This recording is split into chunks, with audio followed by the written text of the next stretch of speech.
दोस्तों सत श्री अकाल, नमस्कार, सलाम। दोस्तों आज दो सवाल हैं। पहला ये कि सेफ जो है, जब आप फिंगर्स के लिए जाते हैं अपॉइंटमेंट के लिए, तो क्या वहाँ पर आपका वैक्सीनेशन का सर्टिफिकेट चेक होता है?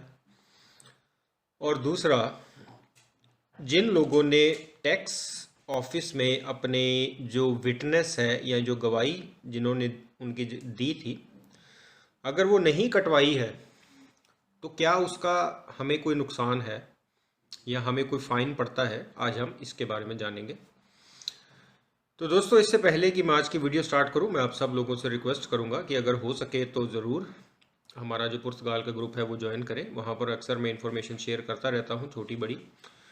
अगर हमारे कोई भाई ढूंढ रहे हैं किसी को अपने साथ रखने के लिए, तो ज़रूर ग्रुप में शेयर करें। अगर आप लोगों के पास पॉसिबिलिटी है, आप किसी को जॉब दिलवा सकते हैं, तो ज़रूर मेंशन करें दोस्तों, एक दूसरे की मदद किया करें।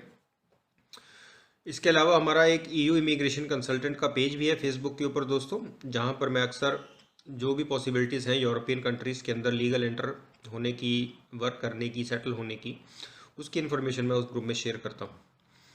इसके अलावा दोस्तों, अगर आप लोग मुझे कांटेक्ट करना चाहते हैं, मुझे इससे कुछ पूछना चाहते हैं या मुझे कुछ बताना चाहते हैं, तो आपके पास दो ऑप्शन अवेलेबल हैं दोस्तों। आप चाहे तो मुझे फेसबुक मैसेंजर से कांटेक्ट कर सकते हैं, या फिर आपके पास इंस्टाग्राम के ऑप्शन भी है। इंस्टाग्राम का बार कोड जो है वो आपको शो हो रहा होगा। अगर आप अपने अकाउंट से स्कैन करेंगे तो वो आपको जो है वो मेरे अकाउंट तक ले आएगा। तो दोस्तों, अगर हम फर्स्ट ईमेल की बात करते हैं, तो अंदाज़न 7 या 8 सितंबर वालों को जो फर्स्ट ईमेल रिसीव हो रही है। और दोस्तों, ये मैं अक्सर आप लोगों से कहता हूं कि ये ज़रूरी नहीं कि अगर 10 लोगों की फ़ाइल सेम डे लॉक हुई थी तो 10 के 10 को सेम डे ही फर्स्ट ईमेल रिसीव होती है। आगे पीछे हो सकता है। अगर आपके साथ वालों को आ चुकी है और आपको नहीं आई, तो घबराने की कोई ज़रूरत नहीं होती। कुछ दिनों के अंदर वो आपको रिसीव हो जाएगी, क्योंकि इमिग्रेशन ऑफिसर के ऊपर डिपेंड करता है कि वो कब क्लियर करता है फाइलें।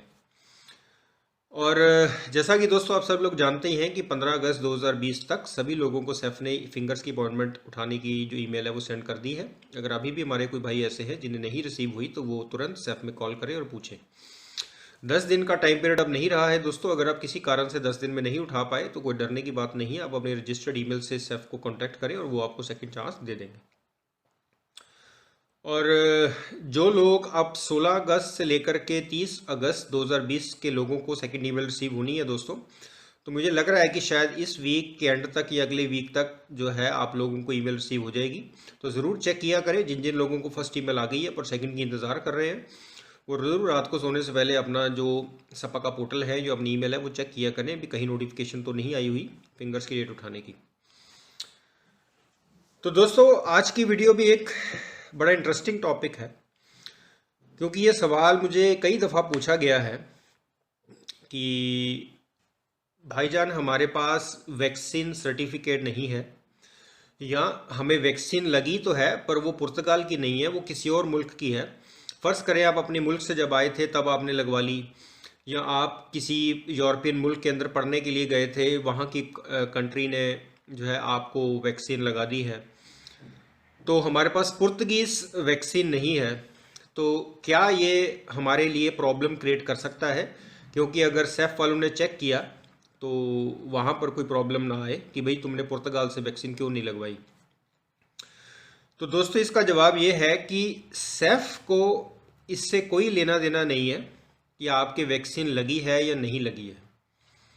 ये सेफ का काम नहीं है चेक करना कि आपके वैक्सीन सर्टिफिकेट के ऊपर कंट्री कौन सी है, आपने कौन सी वैक्सीन लगवाई है, कितने डोज लगवाए हैं, सर्टिफिकेट कब तक वैलिड है।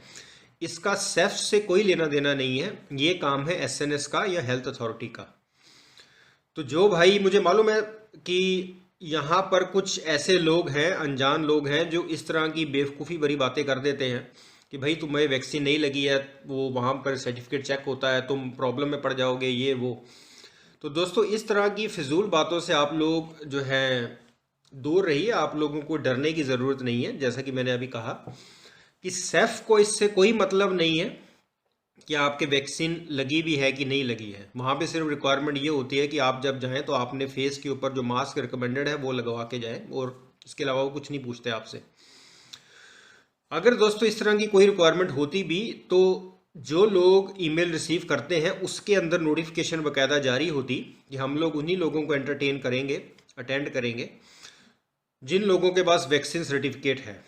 ऐसा कुछ नहीं है, अभी तक ऐसी कोई नोटिफिकेशन सेफ की तरफ से जारी नहीं हुई है, तो इसका मतलब ऐसा कुछ नहीं है, बिल्कुल बकवास है। तो इस चीज़ के ऊपर आप लोगों को डरने की कोई ज़रूरत नहीं है कि भी मुझे वैक्सीन नहीं लगी या किसी और कंट्री से लग गई है।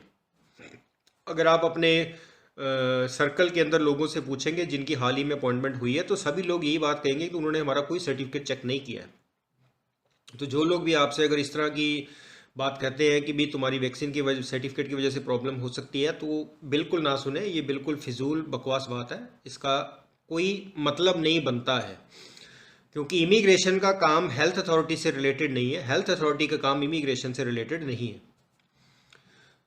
अब दोस्तों दूसरा सवाल कि अगर जब आप first time finance number apply करते हैं तो वहाँ पर एक विटनेस जो है वो अपना एड्रेस, अपना नाम वगैरह अटैच करता है, जिसकी गारंटी के ऊपर आप लोगों को फाइनेंस का नंबर इशू होता है। तो दोस्तों हमारे एक भाई हैं, मुझे पहले भी एक दो लोगों ने कहा था पर मैंने सीरियसली नहीं लिया था इस चीज़ को, पर हमारे एक भाई हैं, उन्होंने भी कुछ हफ्ते पहले मुझसे ये बात कही थी कि उनके जो गारंटर थे, यानी जो उनके विटनेस थे जिन्होंने गवाही दी थी, उन्होंने उनको फ़ोन किया और ये कहा कि भाई तुमने अभी तक मेरा नाम नहीं कटवाया है, सेफ टैक्स में से मेरी गवाही नहीं कटवाई है, इस वजह से सेफ ने मुझे 2000 यूरोस का फाइन मारा है। अब दोस्तों ये सबसे बड़ी हास्यास्पद बात है भी, अगर आप इस तरह की कोई बात कहते हैं तो कम से कम अथॉरिटी जो है वो तो सही ले भी। प्रॉब्लम टैक्स के अंदर है, फाइनेंस के अंदर प्रॉब्लम है, और एक्शन और फाइन जो है वो इमिग्रेशन डाल रही है आदमी के ऊपर, और वो भी जिसका फाइनेंस नंबर है उसको फाइन नहीं डाल रहे हैं, जिसने गारंटी दी थी उसको फाइन डाला जा रहा है कि भाई तेरी गारंटी अब तक अगले ने कटवाई नहीं, अब तू फाइन देगा। और ये डाल भी कौन रहा है? इमिग्रेशन डाल रही है। तो दोस्तों यहीं से पकड़े जाते हैं लोग जो इस तरह की फ्रॉड बातें करते हैं कि इमिग्रेशन जो है वो आप लोगों को सेफ जो है फाइन डालती है कि भाई आपने गारंटी नहीं कटवाई। पहली चीज़ दोस्तों, अगर इस तरह की कोई फाइन पड़ता भी है तो वो फाइन उस इंसान को नहीं पड़ता जिसकी गारंटी है, जो विटनेस बना है वो उसको पड़ेगा जिसका फाइनेंस नंबर है, जिसके लिए उसने गवाही भरी है। तो अगर कोई आपसे ये कहता है कि भाई मुझे फाइन डाला जा रहा है, मुझे फाइन डाला जा रहा है, तुम इतने पैसे भरने होंगे, तो बिल्कुल झूठ बोल रहा है दोस्तों। सिर्फ एक फ्रॉड करने की कोशिश कर रहा है कि भाई आपसे किसी तरह से मैं झूठ बोल के पैसे निकलवा लूँ। तो आप लोगों ने बिल्कुल भी डरना नहीं है और कोई पैसा नहीं देना किसी को, ये झूठ बात है। अब दूसरी चीज़ दोस्तों, क्या फ़ाइन डलता है? तो दोस्तों फाइन वगैरह अगर आप लोगों को टैक्स की तरफ से कोई फ़ाइन पड़ा है तो आप लोगों को बकायदा नोटिफाई किया जाता है। या तो आपके घर में चिट्ठी आएगी, या आपको ईमेल आएगी, या आपको टेक्स्ट मैसेज आएगा। अगर वो बिल्कुल नहीं कांटेक्ट कर पा रहे हैं तो आपने जो नंबर दिया था वो उस नंबर के ऊपर कॉल करते हैं। अगर आप फिर भी नहीं रिस्पॉन्स करेंगे तो अगर जब आप IRS भरते हैं, IRS के एंड के अंदर एक अमाउंट शो करता है कि आपने कितने पैसे देने हैं या टैक्स वाले आपको कितने पैसे देंगे, तो वो उसमें एडजस्ट कर दिया जाता है दोस्तों। IRS तो सबने भरनी है तो वो उसमें एडजस्ट हो जाता है। तो इस वजह से दोस्तों कि अगर कोई आपसे कहता है कि भाई फाइन मुझे पड़ा है मुझे दो, इग्नोर करें दोस्तों, वो झूठ बोल रहा है। और ऐसे लोगों को ज़रूर लोगों से डिस्कस करें कि भाई इस इंसान से आप बच के रहिए, ये बंदा जो है फ्रॉड करता है। और इमिग्रेशन जो है वो ना तो आपको फाइनेंस के लिए तंग करती है कि भाई आपने गवाही नहीं कटवाई, और ना ही उसने आपसे पूछना है कि भाई कोरोना का वैक्सीन सर्टिफिकेट कहाँ पर है।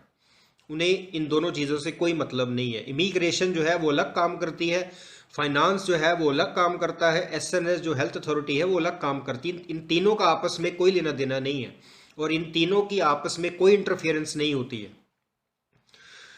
तो दोस्तों ख्याल रखा करिए जब भी आपके कोई सवाल है, क्योंकि मुझे भी टॉपिक्स जो हैं वीडियो के वो आप लोगों के सवालों से ही मिलते हैं कि किस तरह की बातें हमारी सोसाइटी के अंदर घूम रही हैं लोगों को बेवकूफ़ बनाने के लिए, तो ताकि मैं आप लोगों को टाइम रहते जो है वो इन्फॉर्म कर सकूं। तो उम्मीद करता हूं दोस्तों कि आज की वीडियो आप लोगों को पसंद आई होगी। अगर आप लोगों के कोई सुझाव है, कोई सवाल है तो कमेंट सेक्शन में ज़रूर लिखिए दोस्तों, या आप मुझे कॉन्टैक्ट भी कर सकते हैं मैसेंजर के ज़रिए या इंस्टाग्राम के ज़रिए। और अगर आप लोगों को लगता है कि मेरी इन्फॉर्मेशन कोई गलत है, अधूरी है, तो ज़रूर मुझे कमेंट सेक्शन में लिख के बताएं या मुझे कॉन्टैक्ट करके बताएं। पर अगर आपको लगता है कि मेरी इन्फॉर्मेशन गलत है, तो आपकी इन्फॉर्मेशन क्यों सही है और मेरी क्यों गलत है, आपके पास रेफरेंसेस और सोर्सेज होने चाहिए दोस्तों। सिर्फ हवा में हमने बात नहीं कर देनी है कि नहीं भी ऐसा नहीं है। इसका ख्याल रखें दोस्तों। मिलेंगे अगली वीडियो के अंदर। इस तरह से अपना प्यार और अपना आशीर्वाद बना के रखिए। आप सब लोगों का बार बार हार्दिक तौर से धन्यवाद।